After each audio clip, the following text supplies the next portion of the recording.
Welcome to the Grit and Grain podcast, where we explore and celebrate the craft beer industry, community, and history in Tacoma, Washington, and surrounding Pacific Northwest areas. Thank you so much for hanging out. Let's get to it. Welcome to the Grit and Grain podcast, a podcast that's definitely not about carpentry and woodworking, but very much about beer in Tacoma. I'm Matt McLaren, and then with me is Sean Jackson. Hello, everyone. How are you, man? Fantastic. Good. And then Ron Swarner, as always. Hello. How are you? Good. Well, yeah. Thanks for being here, guys, as always. Ron, what are you drinking? I'm drinking the Maritime Pilsner. Nice. Since we're talking about history today. Good call. It's a good call. Yeah. Big chunk of Washington beer history in that brewery, man. Good old George. Yeah, dude. That's a good beer, too, man. Mm-hmm. Sean, what are you drinking? A little Rainy Days Phantasma IPA. Foreshadowing notes in there. I was going to say, yeah. A little foreshadowing. And I've got the Chainline 2019 Pen Vag Barley Wine. Yeah. I appreciate that you double fist every week with like one pretty just session beer and then a barley wine. Yeah. That's what's up. Get the creative juices flowing. So that's a Phantasm beer, isn't it? Yeah. Yeah, dude. So we haven't really talked about that, but that's, even though this is like a beer history, like we're doing some history stuff on this one, but Phantasm is like a big new deal in beer for a lot of reasons. But if you're a nerd, you might already know the story. If you don't, and you look at beer cans and you see a lot of them say Phantasm, it's actually referencing a new company and a new beer ingredient that has like taken the brewing world by storm.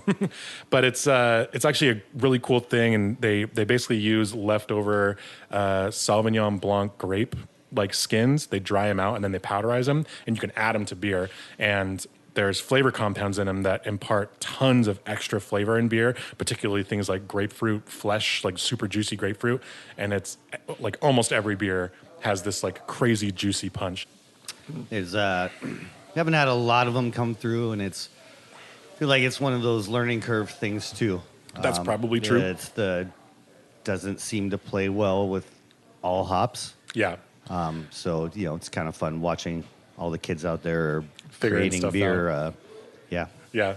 That is actually kind of like a fun, like that. It doesn't happen often where like a one new thing, like everybody gets a new ingredient to mess around with, and then like utilization and process is different everywhere. And you have a few people who are like really trying to nail it down, and then some people who are just like really, really enthusiastic, and sometimes it comes off a little like Welch's white grape juicy, which is not particularly unpleasant, but maybe not what you would expect in like a big IPA. Probably wasn't the intended goal. Right. Yeah.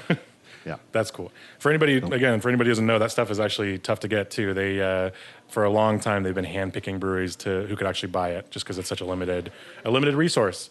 But a lot of other wineries are kind of getting in on the game, and so even local wineries are starting to use their old grape skins, and it's actually a pretty cool way to like reuse something that might have either been thrown away or not been put into a beer prior. So, yeah, it's cool to see. I have a Great Notion beer. I have Great Notion's Pride IPA. Speaking of grapefruit, it has a ton of grapefruit. It's not Phantasm, it's just real grapefruit, but it's delicious. Yes, it is. So yeah, as we kind of mentioned, this will be kind of a history-leaning episode. I mean, we've kind of referenced in earlier episodes how deep beer is in Tacoma's DNA, and how a lot of the beer world that exists today probably is seated in large part in the beer that was being produced in Tacoma 150 years ago at this point. So we're going to dig into some of that shit. And then Ron, being easily the most historically literate of all of us, will be doing a lot of that. And then Sean and I are just going to spend 30 minutes giving him shit about it. Yeah. Color as much as we can help it. Yeah. But yeah, that's, the whole point is to kind of get into some of the history and give you guys context. And Ron, what are we calling our historical beer podcast series? Tacoma Beer History Timeline. Yeah. Just rolls off the tongue. Jesus. That's your PowerPoint. Yeah, exactly. And I'm going to start a little bit farther back in time, like when it was invented, beer. It's one of the oldest beverages known to humankind, and it has an interesting and colorful history. Anthropologists and archaeologists and that one regular guy at Barstool 5, they can make educated guesses how it was invented, but most likely it was an accident. Right. One of those nomadic hunter-gatherers collected wild grains for food, a puddle of water, formed next to it, it fermented, and next thing you know, a hangover is invented. Yeah. Somebody was like, man, this smells good. Yeah. No doubt some adventurous soul, probably Homo erectus Johnny Knoxville, tried it, said this tastes good, and suddenly... And we're off. Man has discovered beer. Right. Yeah. But about 10,000 years ago, man learned how, like I was saying, to ferment beer. And, Right. But the Homo erectus Charlie Papazian, or Charlie Papazian. He figured that in order to keep making it, they need a steady supply of ingredients. Right. So along comes farming. Right. So people started being less nomadic, and beer actually started forming communities because they needed to farm and stop. And then along comes Homo erectus Randy Mosher. And he's not going to pay 5 clams for that beer, so he's going to make his own. And suddenly, one after another, they have a whole community. Just so for anybody who doesn't know. God damn it, Ron. And civilization is born. Yep. Because of beer. So Charlie Papazian is one of the most famous home brewers. He basically wrote the Bible on it. And then Randy Mosher writes some of the most important and comprehensive contemporary beer literature. If you're studying to be good at this industry, you have likely are familiarized yourself with his work. So thank you for the reference. You're welcome. So, Sumerian, the Sumerians started rationing it. Yeah. Egyptians made it from barley. Babylonians made it from wheat. Incas made it from corn. It became an important part of all celebrations and the Fellowship of the Ring. Beer was described as medicine, naturally. Through the modern age, it became an economic driver of the railroads, refrigeration. Which is kind of what happened in Tacoma, actually. And bottling, automatic bottling. Bottling for sure. Yeah. Right. Yep. And about 4,300 BC is when they found that beer recipe on the tablet. And the Midas touch recipe? Yeah. And then the Babylonians started producing a bunch of beer, like 20 varieties, and including Suck It Up Sumerian Stout. Jesus. Because Babylonians thought they were more important than the Sumerians. And then about 500 AD is when during the first half of the Middle Ages, that's when the European monasteries and convents started brewing, and they produced Bring Out Your Dead lager. And then 1490, Columbus finds the Native Americans, and they were making beer with corn and tree sap. Yep. And so the first... Which it's actually still made that way in some places. Is it? Chicha is like you chew up corn and you might ferment it with other things like tree sap. But yeah, chicha is still made in a lot of countries. Nice. 1612, the first commercial New World brewery opens in New Amsterdam, which later became Manhattan. Right. 1620, the Mayflower docks at Plymouth Rock. And in the log notes for the ship, they were worried that they were going to run out of beer. So they stopped. So they stopped. And then the Puritans started pointing fingers at the Pilgrims. In 1772, Ralph Harwood, a London brewer, invents the porter with dark and light malts. Right. Porter made its way to Ireland, and then a few years later, Guinness cranks up. Yep. 1780s is about the time when the British Empire started sending beer to India because it was too hot to brew the beer in India. And they needed hops to preserve it, and all that good stuff. A brewer named Hodgkins was the guy who figured out, they called it October Ale, and they sent it off. And Lord Liverpool made the very first bitter beer face. Fun fact. In 1810, there were 132 operating breweries in the United States. That's pretty crazy because it was, 1775 is really when people were doing anything here. And it wasn't that much longer after that before people were like commercially producing kind of a lot of beer. But yeah, that's like, so that 1810 like is kind of almost the start really of like American beer. Or I mean, maybe the one brewery in New Amsterdam, but like the commercialization of beer really happened around that time. And then there was a ton of growth between then and the 1860s, 70s, really, which is kind of like where Tacoma's beer history started. Obviously, everybody was moving out west really slowly because that's how you were able to do that. But yeah, it's like the fact that there was even over 100 breweries in 1810, and just so people know, in the last 100 years, there have been less breweries than 130, like in this entire country. So, like 1810 eclipsed like an entire generation of craft beer in this country, which is crazy, just in terms of like the amount that we were actually producing, or the amount that there actually was. But yeah, man. Then 1842 rolls along and Pilsner's invented in Pilsen, Bohemia. Yeah. Followed by 1844 when Empire Brewery opens up in Milwaukee, Wisconsin, and which would later become Pabst. That's right. And then many years later, Portland Hiccups. Portland Hiccups. Because it's a hipster beer. Yeah, we got it. 1864 is when Job Carr lands in what will become Old Town. Old Town Tacoma. Yeah, exactly. Right. So he's a Union Army veteran. He was down in Portland, and he canoes up, and he lands, and he just builds a cabin, decides to stay. And because this Tacoma is suddenly becoming full of Scandinavians and Hungarians and Germans, beer catches on. Sure. And prior to it even really being like an incorporated town. Yep, like it was just cabins. Yeah, exactly. Yeah. And they start making their home brew. And then many years later, Sean Jackson and Matt McLaren make home brews. And that's it. That's the whole story. Yeah. And that's all I have. Nutshell.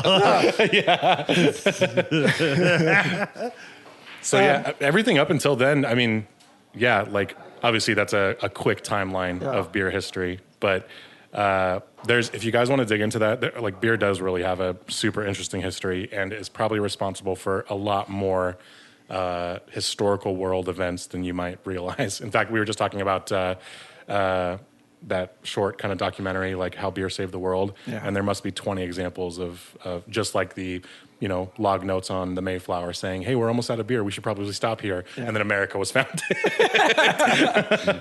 And then they were like, "Oh, these guys are making beer too. Damn, we're all just doing this." So yeah, there's there's plenty of books you can read, of course, but if you can, check out How Beer Saved the World. It's actually a fun thing to watch, and it actually gives you an interesting context on this drink and how important it's actually been. And they don't teach you about that in elementary school history. No, they don't. So Tacoma, like 1864. 1864. So And Tacoma wasn't even Tacoma at that point. Right. It was just like his cabin on the hill, basically. He landed between two rivers in a cove, and he said, "I'm going to stay." Right.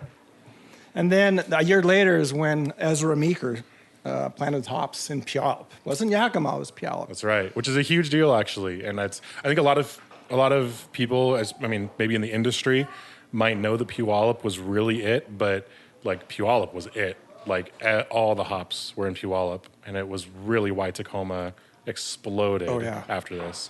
Ezra Meeker was like one of the most important people in Tacoma beer that you might have never heard of for any reason, but like that dude planted hops in Puyallup, and then obviously they moved over to Yakima, but yeah, for many decades it was Puyallup.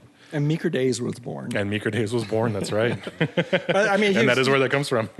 he found so much success, he opened up another hop business in London, so he could deal with Europe. Yep.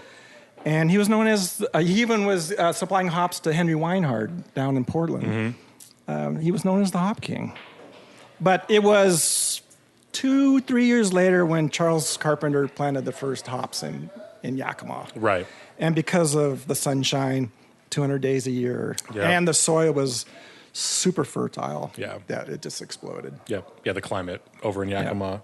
I think a lot of people might know, like, you know, Yakima produces a ton of hops. If you don't know, like in Yakima, Washington, most of the hops that get used for beer in the entire country are grown just, 4 hours from us, 3 hours from us. Yakima is by far the largest producing hop region in the world. And like Ron said, even back then, European brewers who have been growing hops for many more hundreds of years were buying hops that we were producing in Puyallup and Yakima even 140 years ago. But yeah, that's where all of that delicious hop flavor comes from, is Yakima, Washington. But it was Puyallup prior to that. Yeah. Yep. And the powdery mildew. Old school hop varietals weren't bred to be as resistant to it, and that was a huge part of why Puyallup ended up disappearing. Yep. It just decimated the crops. It was Powdery mildew. Things were a lot safer freaking on the east side. But yeah, and honestly, most of the hop varietals that we recognize on the list of ingredients in beers have been bred to be a little more resistant to it. So, I mean, there was so much moisture these days, on the hops, side like, of you the... can grow them fucking anywhere. But the amount of days of sunlight in Yakima is ideal to go lateral and then horizontal. The yield's incredible, and just similar to wine too. You just run that around, and you're gonna come into some other hop growing regions in the world. Yeah, just on that latitude line. Like, that's a good point, actually. So if you are on the same latitude line as Yakima and you just walk a straight line around the world, you will cross through many other very well-known hop growing regions, like in Europe and many other places. And that's exactly why. Like, the climate just stays so consistent. You'll also drown. What's that? You'll also drown. You'll also drown. Thanks, Ron. Yep. So in 1873, fun fact, there's 4,131 breweries in the United States. That's heinous to me. Yeah, isn't that crazy? Just one more again for everybody. 4,131. Yep. In what year? 1873. Yeah. So 150 years ago-ish. 150 years ago, there was 4,000, almost 4,200 breweries. And pasteurization came about 3 years later. That's insane. Yeah. Everybody was selling, and drinking super fresh beer. I mean, like, huge chunks of those breweries too were not like, there were breweries that were doing 60,000 barrels a year, like, pretty regularly, like small town breweries in Tacoma. Like, not too long after that, were producing way more beer than a lot of breweries do today. So people were drinking a shitload of beer at that time. And we were just talking about this. What year was it where we actually eclipsed that 4,131 number? What year? I can't remember. 2015, right? Oh, that's right, 2015. So 100 and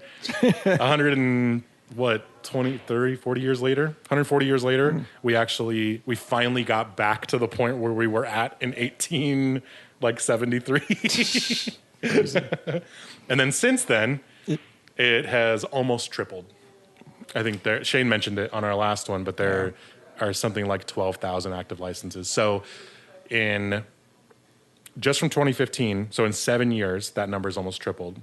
But so from that time that Ron is talking about, where, like, when Tacoma was really getting started, like right after hops got planted, breweries were opening, there was like this insane peak in the number of breweries, and things started to die down, especially leading into Prohibition, and we hit some like pretty record lows. And the lowest I think the lowest number of breweries we've ever had in the country was something like 44 in just before 1978, which is when Carter signed the Homebrew Act, basically. That's what everybody calls it.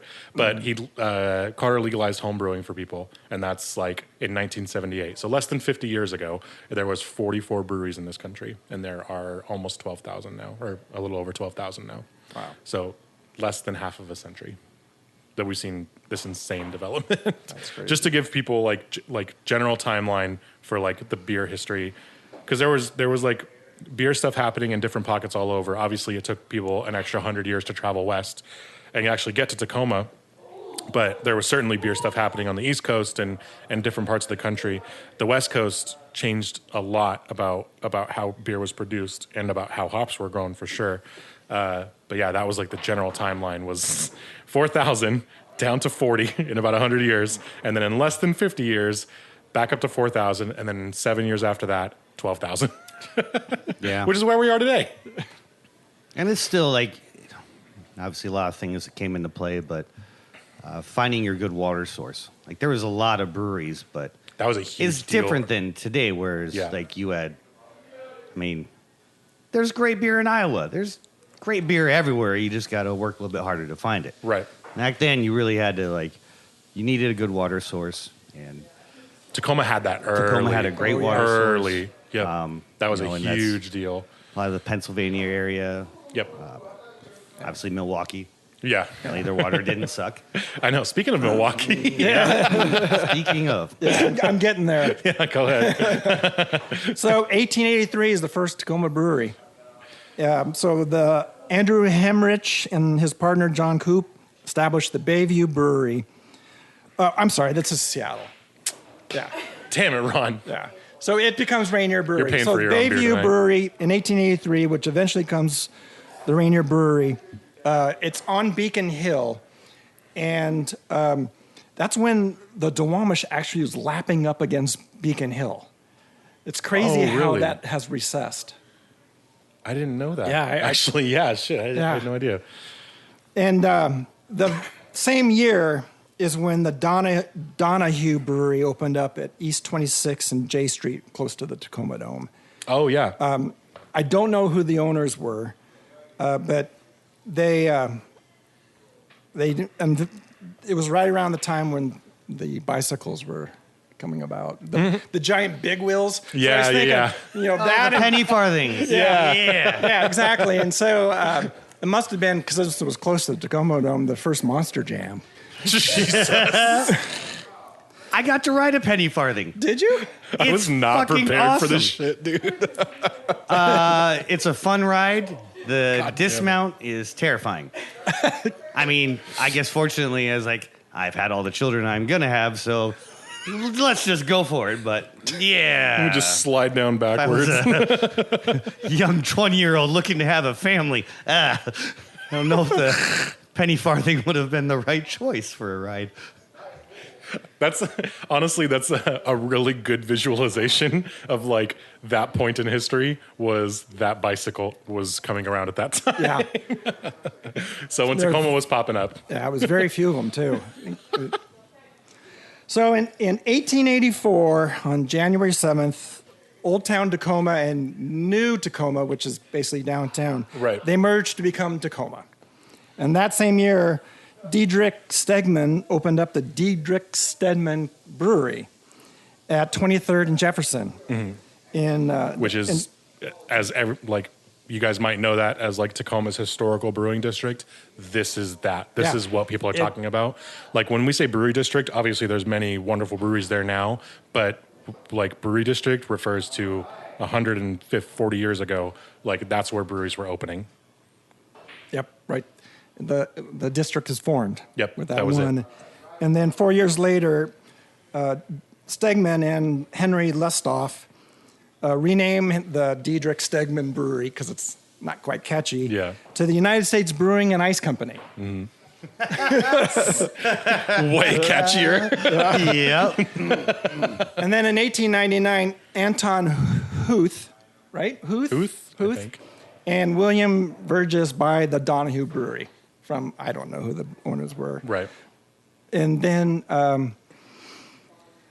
But back to 1891 in May, Samuel Loeb and his brother-in-law Albert Weinberg purchased the United States Brewing Company. Right. 2 months later, the proprietor of the Bayview in Seattle purchases the Stegman shares in the United States Brewery.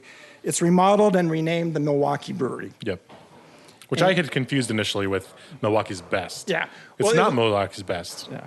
It was a marketing ploy It was. because Milwaukee, Wisconsin. They were crushing it at that time. They were hoping to ride that. They had a 100-year head start, though, so.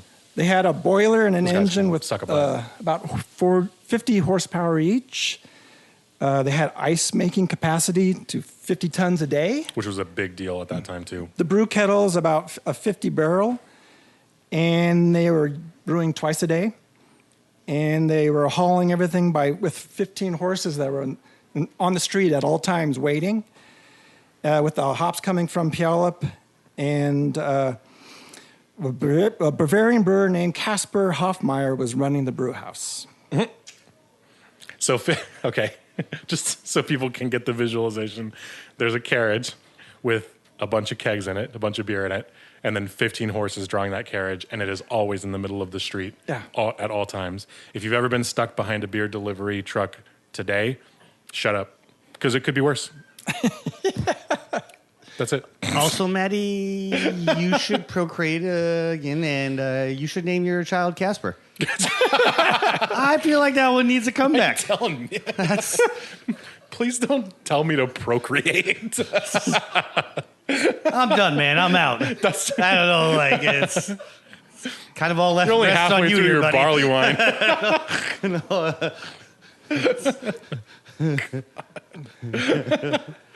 Continue, Ron. So about 5 months later, after that purchase was made, the Puget Sound Brewery was incorporated in Tacoma. Right. And it cost about $600,000.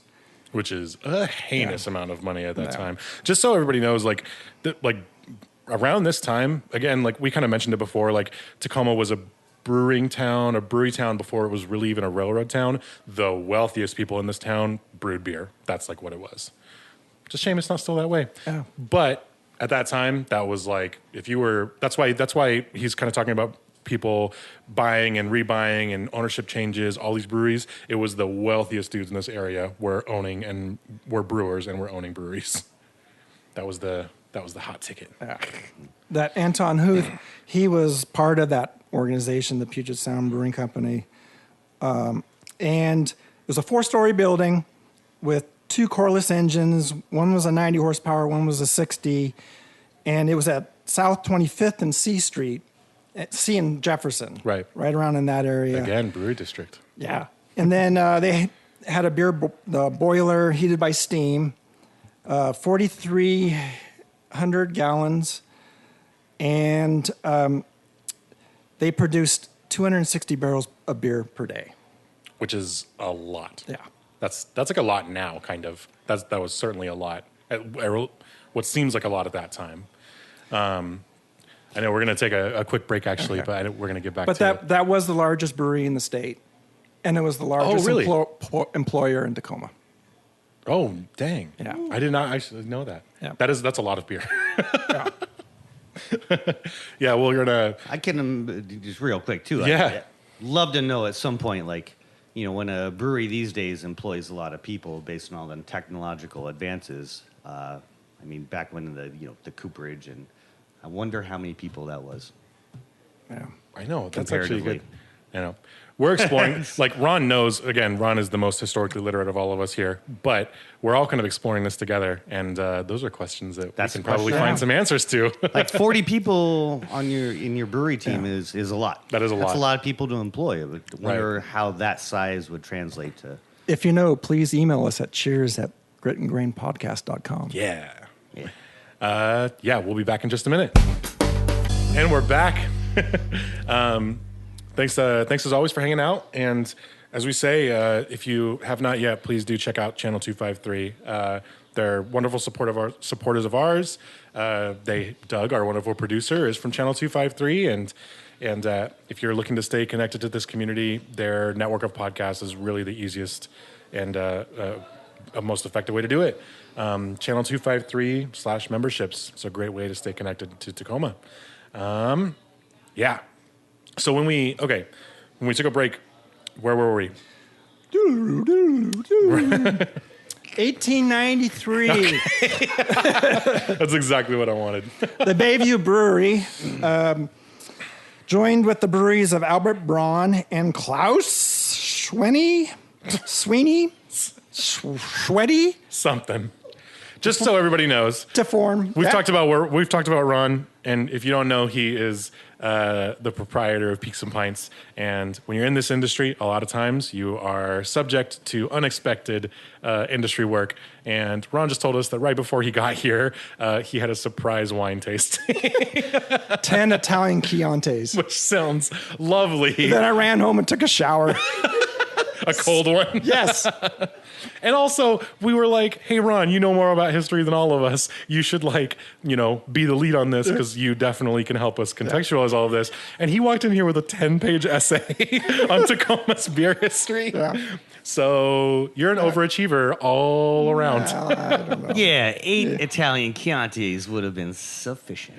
But not, You had to go not 10. for Ron fucking Swarner. Ron motherfucking Swarner. Poured by an Italian, too. Oh, Jesus. Yeah, it was amazing. So that happened, and they formed the Seattle Brewing and Malting Company, which would later become the Rainier Brewing That's Company. right. And in 1906, they added the bottle shop and the refrigeration to that plant. And then Refrigeration is also actually a big beer contribution as well, Absolutely. man. It was spotting, wasn't it? That's like when refrigeration was invented, it was to keep everybody's beer cold, man. that's why United States Brewing and Icing or ice making company was Was a huge deal. Yeah. There was not a lot of that. And that technology was actually pioneered by European breweries, refrigeration and ice making. Yep. So 5 years later, the Milwaukee Brewing Company in Tacoma gives a warranty deed to the Puget Sound Brewing Company, and they form the Pacific Brewing and Malting Company. Which a lot of you hopefully will be familiar with. They, of course, reopened and have since closed again. Yes. But obviously, pandemic doesn't help any of that stuff. But a lot of you might remember the buzz when that place reopened, and it was because Pacific Brewing and Malting was like one of the original heavy hitters in this area many, many years ago. 100 years ago. And they made huge contributions to Tacoma beer back in the day. Ron, what was everybody brewing at that time? What was that? What kind of beer was everybody making? Lagers. It was just lagers. All lagers. It was all lagers. Yeah. Nobody was really making ales because, like you said in the beginning, it was mostly European immigrants, Balkan, German. These guys were like a huge community of expert beer makers. Beer obviously existed there for many years, and when those guys came over, that's what they made well, was lagers. And so a lot of the world-class beer that was produced here in the 1800s was all like Crispy Boys. And Anton was part of that. He was the main entity of the Pacific Movement. Right. Yeah. And then a year later, German-born brewmaster Emil Klees leaves the Capital Brewing Company in Tumwater and opens up Columbia Brewing Company at 21st and South C Street. Which We have a district. Yeah, that is the district. Yeah. He and his partner, William Kiltz, built a 5-story wooden frame building over an artesian well. Right. So as we just said, Tacoma's water, Tacoma water now is even pretty highly regarded. A lot of us home brewers send our water to different laboratories online to get samples back to find out how we need to adjust some of our water additions. Tacoma water is so neutral and so soft, and it's Pilsen water. It's like the water that was originally used in the Czech Republic to make Pilsners. Back then, it was the same thing. It was very low minerality, very, very beer-friendly water. And that's when they were popping up these big breweries in the brewery district, it was because there were springs and wells that provided this excellent, super neutral water. Yeah. Which is why I only drink my water out of hoses. Our water's too That's not clean. the only I'm reason. not really satisfied. We heard the hand truck story last episode. That's not the only reason. Going to be a little warm today. I love it when it's warm hose water. Jesus. So they start cranking out 50 barrels a day to serve 95 taverns in this town. Yeah. Which is heinous. 95. 50 barrels a day Yeah. is also a lot of beer. 95 taverns Yeah. in the 1800s.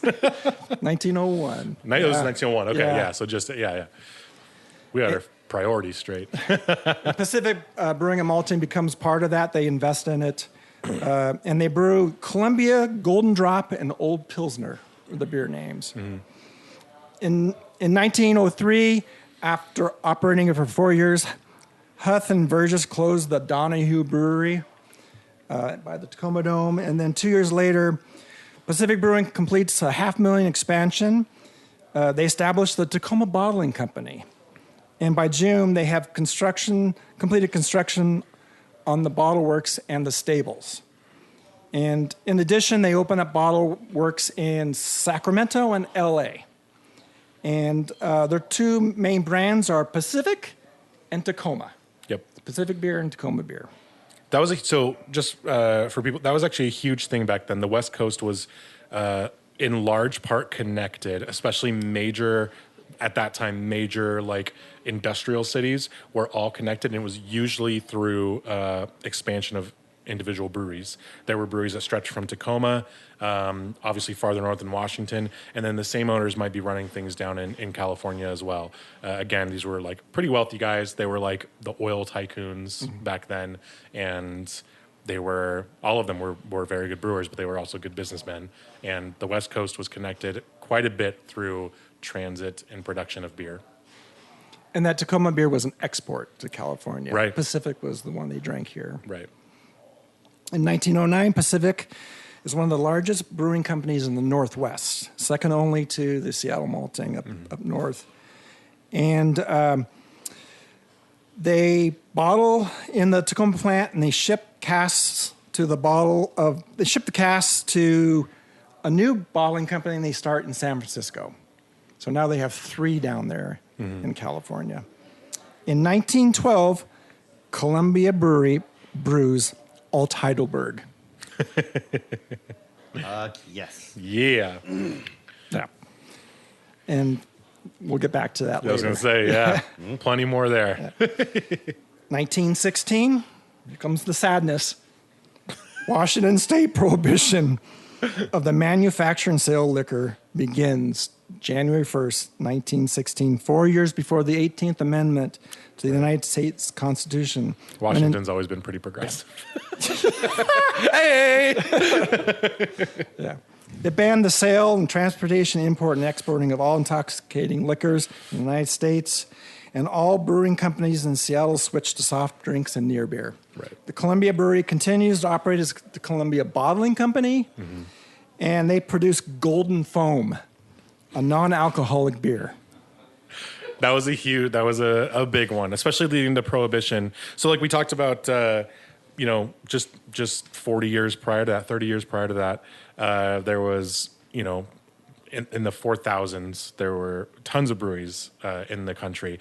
And as states started to create their own prohibitive laws, those numbers started to dwindle like crazy. And then you had, because beer was like such a huge source of all of this like industrial technology, factory lines, packaging plants, things like that, they were all invented to make getting beer into people's faces easier. And then when all the states were like, you can't do that, they were like, all right, we're going to use this stuff for something else. There were crazy new businesses that came out of soda, cleaning products, all kinds of stuff. Cheese. Pabst produced cheese during Prohibition. Did you guys ever read that? No. Yeah. Pabst produced cheese during Prohibition, and then when Prohibition ended and they stopped having to do that, do you know who they sold their cheese to? Who? Kraft. Nice. No joke. So there's probably plenty of ways to confirm it, but like a lot of people, the story is that Kraft singles came from Pabst Blue Ribbon. Yogurt too. Yogurt was a good catalyst for fuck it, let's make yogurt now. Yeah, exactly. They just had to find shit to do. I'm really curious, like, so the NA production, right? Making non-alcoholic beers now. Like, I know that process, and I'm trying to think of before you can, like, extremely cool giant fucking volumes of liquid and or reverse osmosis them. I'm trying to figure out how the hell they went about this process. Like, they just didn't add yeast. Like, you were just drinking cold wort. Yeah, And flavored they're water. like, here's your near beer, Yep. and here's your little fucking sourdough packet. Good luck. Let it sit on the counter for a few days, man. We believe in you. Yep. So near beer, just for anybody who's not familiar, is basically what it sounds. It's beer that isn't quite finished because it would have been alcohol if it were finished. So near beer was a really common product at that time when everybody had to stop making beer. Yeah, actually, I did not realize that Washington's prohibition was that much earlier than 4 years. Oh, federal prohibition. Yeah. So Pacific came out and did their own Pacific foam, but since California was still drinking, Anton's son Carlton, maybe another name for a child, Thanks, guys. went down and started Pacific Brewing and Malting in San Francisco, and in hopes that maybe it wouldn't be shut down totally. Right. But, This will pass. yeah, exactly. And Fucking nope. and then they also opened up Rainier Brewing in San Francisco. That's right. And in 1916, Anton dies. In 1918, it's the ratification of the 18th Amendment. Congress passes the Wartime Prohibition Act on November 18th, 1918, even though the armistice ending the war had been signed on November 8th. This legislation bans the sale of alcohol and beverages having an alcohol content of 2.75%. Pacific Brewing converts the Tacoma plant to soap and sells the San Francisco plant to Charles Culp. And the brewmaster stays and runs the brewery here. And a year later, Prohibition is ratified by the states on January 16th, goes into effect on the 17th, and with the passage of the Volstead. And as we know, this ushered in the era of underground parties, colorful gangsters, and jazz cigarettes. And that's where Tacoma's history really starts. Yep. We were, as some of you guys might know, we're actually recording this podcast out of the Parkway Tavern, which hopefully you've all been here. If you have not, you certainly must. But it is just an old house that has been converted to the most wonderful tap room on the West Coast. And you're celebrating what birthday this year? 87th. Yep. And how many years ago did Prohibition end? So, we opened in 1935. Officially for business. Officially for business. You got licensed. business in 1935. Yeah. And you just like a month prior to that, you were like, you know what? We should turn this house into a thing that serves people beer. Yeah. It was just a new idea. Just a new idea. Hey, let's put some windows in.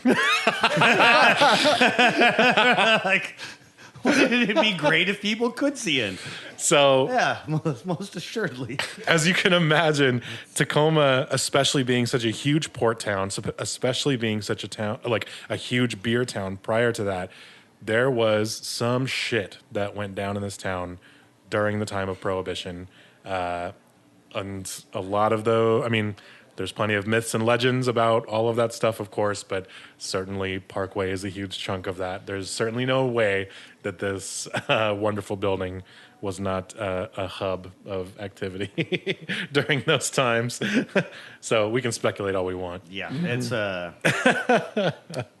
did some down at worked at used to be Rock Pasta and the Rock, and that building down on Commerce down there that had some rich history too. There was That is true, a actually. number of speakeasies, because it was still in the brewing district, but Yep. a little bit outside of it. Like, yeah, there was I wish I knew more of the history, but there are some good stories that came through from folks that were like, Yeah. oh, I remember this place. So Ron obviously just hinted a little bit at Columbia brewing alt Heidelberg, and as a lot of you guys know, Heidelberg kind of just sort of made this beautiful resurgence.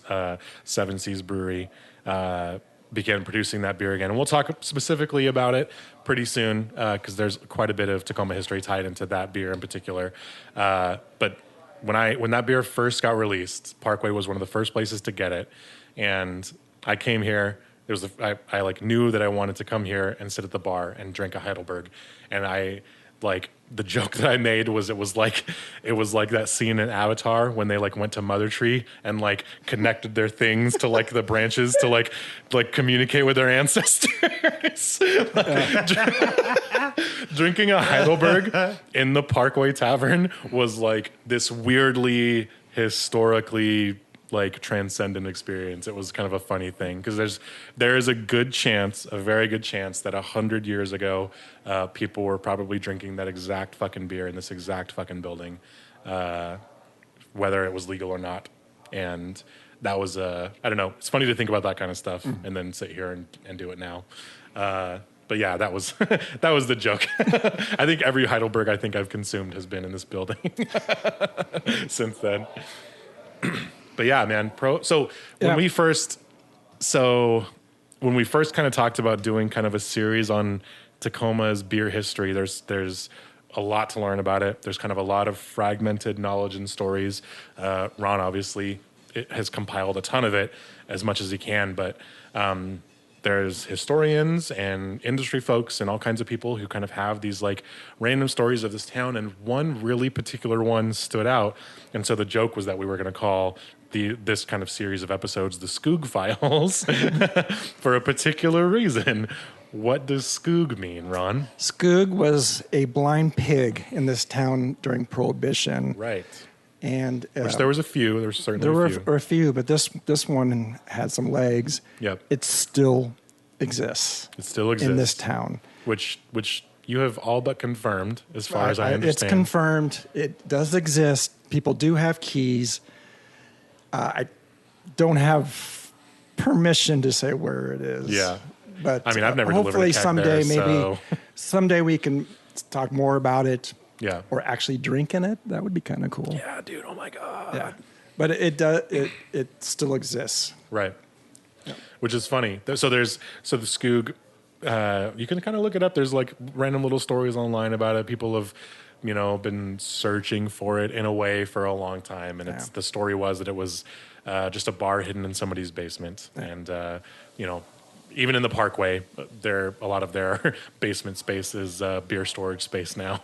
And I'm sure that's not a new development. So there's a lot of towns in this, there's a lot of houses in this town that have basements that were certainly used for unsavory things at that time. But they kept the industry alive, like through Prohibition. Right. And honestly, even post-Prohibition, Ron, I'm sure we'll get to that, but even post-Prohibition, there was some like pretty cool beer shit happening in this town. There was, the entire nation was on a decline in terms of like beer production, especially post-war. Like everything was really consolidated. There's only like, a small handful of companies making all of the food and all of the beverages and all of the beer. And that's really where you got big kind of multinational conglomerate breweries like Anheuser, like Pabst, like all of that. Like those guys. Whoa. Sean popped a bottle from who? Bon Ebert. From Bon Ebert. It's a sour. It's been sitting at room temperature for too long. Don't worry, man. We got people for that. So yeah. And fun fact, when Pacific Brewing reopened, they named one of their IPAs the Skoog. Oh my God, that's right. Yeah. I forgot about that. Yeah. Yeah, Steve Navarro brewed the Skoog. Yeah. It's one of his first beers. That's so And funny. there was Grit City Porter. Yeah. Yes, there was. Yeah. Of course, lovingly named after Grit City. And man, yeah, that's like Prohibition. We joke obviously, but like Tacoma was a pretty huge happening spot during that time. And as we kind of explored Tacoma's beer history a little bit more and a little bit deeper, we're going to find some of that stuff out and share it with everybody. Indeed. Ron, I know you have, I know we're going to wrap up in just a minute, but we're going to split this delicious Bonnie Bear beer real quick. While we do that, though, do you want to share some events that are coming up? Sure. Yeah. All right. Today, which is Friday, the Bremerton Summer Brewfest starts. It runs 2 days, Friday and Saturday, in downtown Bremerton along the boardwalk. Jellyfish Brewing in Georgetown hosts Enchantment Under the Sea Dance. Mm-hmm. For those... That's great. The Michael J. Fox... I'm spacing on the Back to the Future. Back to the Future, That was the dance they did. Yep. And that's Friday night. Wet Coast is hosting a trading cards night Saturday at 5 over in Gig Harbor. Yeah, Paul's been The Taste of Taps is happening in Bonnie Lake at the Allen York City Park, and it's a music and beer fest. There's something happening on a Monday night, the Randall at Parkway. And then Brew 53 is doing one of their last-minute ticket sales at Peaks and Pints on Thursday, July 28th. So stop by and grab your tickets before they're all gone. Absolutely. So that the Brew 53 event, actually, if you attend the event, there's actually special ticket pricing. And that's if you're not familiar, Brew 53 is one of the biggest festivals in Tacoma, but certainly one of the coolest beer events that happens in Tacoma each year. And it's coming back in person for the first time this year, which is a huge deal. So hit up Peaks and Pints, go to the event, talk to some of the organizers, and then get some special ticket pricing. And I think even maybe some additional drink tokens for the event. Oh, nice. Which is always great. Yeah. But yeah, do not miss out on any of those events if you guys are in those areas or you have time to travel. That Bremerton one in particular is probably going to be great. Bremerton has some seriously sleeper breweries, and you would be surprised how much quality beer is produced in that area. Hopefully there's some shade this year. Typically people just line up against that wall looking for some, because it's always like 100 degrees. Yeah. Cool. Yeah, shoot. All right. We're going to pick up Skoog Files, I think, again on a future episode. Yeah, there's a lot more happening. Yeah. All right, Grit and Grainers. Email us at cheers@gritandgrainpodcast.com with your comments, opinions, and thoughts on what you think the Skoog's password is. Oh, there's a password? There could be. What is it? I didn't know that. So we read... Pen badge. We read... I shouldn't have said that. Nailed it first. Not bad. Yeah. Sorry. Seems obvious. So we read and drink everything we receive, and we'll respond as quickly as we can, either online or on air. You can subscribe to the Grit and Grain podcast on Channel 253, Apple Music, Spotify, Google Play, Stitcher, and of course, gritandgrainpodcast.com. Please leave us a review. Yeah. If this is not what you expected, please alter your expectations. No such thing as a bad time to visit Tacoma. No such thing as too much barley wine. Cheers. Amen. Cheers, nerds. Cheers, guys. See you next time.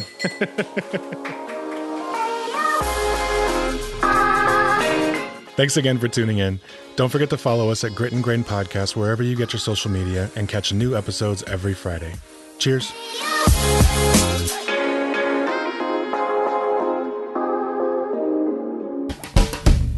Grit and Grain is part of the Channel 253 podcast network. Check out our other shows: Nerd Farmer, Interchangeable White Ladies, Move to Tacoma, Crossing Division, Citizen Tacoma, What Say You, We Are Tacoma, Flounders B Team, and Tacoman. This is Channel 253.